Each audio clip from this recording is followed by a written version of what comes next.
አድምጡት። በጣም ወሳኝ መልእክት ነው።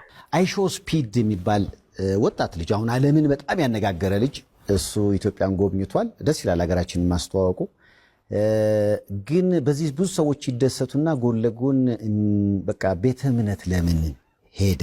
እሱ ብቻ ሳይሆን ቢዮንስ የመጣች ጊዜ ሌሎችም ዝነኞች እንዲህ ሲመጡ ቤተ እምነት ማየት መጎብኘታቸውን በመቃወም የተለያዩ ሐሳቦችን የሚሰነዝሩ ሰዎች አሉና በዚህ ጉዳይ ላይ የእርሱ ሐሳብ ምንድነው ነው ለማለት የፈለኩት። በመጀመሪያ ደረጃ አሁን ያለንበት ዓለም